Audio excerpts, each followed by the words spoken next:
On n'a rien changé, on retrouvera le parcours de la nocturne le samedi soir et le dimanche, donc un 10 km, un 20 et un 30 km. Quoi d'autre au niveau annonce sinon, pour les informations concernant le club, déjà des informations d'ordre général. Donc en termes de prise de licence, on est à peu près sur le même rythme que l'an passé, donc on doit être à 270 voire 280 licenciés. Pour l'année 2019, donc on a des bonnes nouvelles à vous annoncer. Donc la ville du Creusot a décidé d'investir dans le renouvellement du stade Jean Garnier. Donc si tout va bien, normalement à l'automne prochain, on aura une piste synthétique à Jean Garnier. Donc, ce qui nous permettra pour les années à partir de 2020 de pouvoir organiser donc, des courses, des meetings, courses, des championnats à Jean Garnier. Sinon pour les nouvelles, donc alors pour les anciens du club, donc pour les très anciens, on va organiser un anniversaire puisque le club a été créé en 1949. Donc le samedi 20 avril, nous allons fêter les 70 ans du club. Donc on va reconstituer le fichier donc, des adhérents qui ont traversé le club depuis 1949 et on va inviter tous ceux qui sont encore en vie.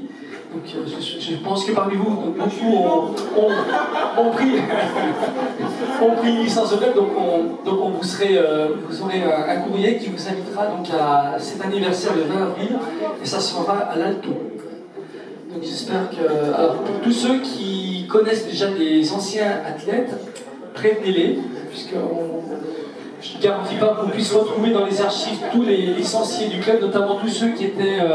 dans les années 50, 60, puisqu'on est informatisé au niveau de la Fédération française d'athlétisme depuis les années 90. Alors pour toutes les années 50, 60, 70, on aura peut-être du mal à retrouver des anciens, mais si vous connaissez des anciens du club, n'hésitez pas à les inviter. On communiquera des invitations. Sinon voilà, pour la suite, je vais laisser la parole à Christian.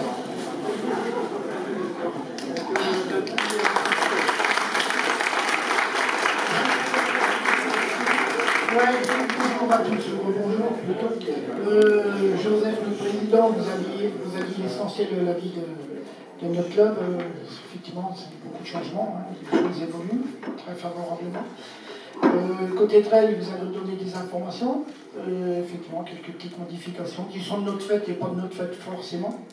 Des impératifs de la ville font que le chapeau de la verrerie, monter les structures et tout ça est difficile. Ça demande de la main-d'œuvre, ça demande une préparation. On a trouvé une alternative sur l'Alto. C'était une idée très ancienne qui date de notre ami Yves Desbrosses également. À l'époque, il envisageait cela. Donc 2019, ça devrait se réaliser.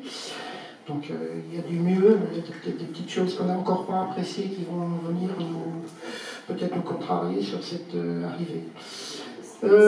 Sinon, moi je voulais vous dire un grand merci pour tout ce que vous avez apporté au club lors du trail 2018. Alors je ne vais pas citer tout le monde parce que j'aurais peur d'abord d'en oublier, c'est désagréable d'oublier les personnes qui nous sont chères dans notre club. Je voulais remercier aussi Jean-Claude Pirat qui nous fait une bonne promotion de notre club, de nos événements. C'est essentiel aujourd'hui, la communication est quelque chose de... Oui, mais bon,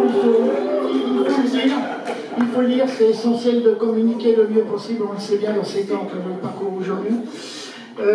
Sinon, traditionnellement, vous savez que depuis l'origine du trail, moi j'en suis pas à l'origine de ce trail, mais on essaye de le perpétuer, difficilement on essaie. On a cette tradition d'associer le trail à l'association Christelle.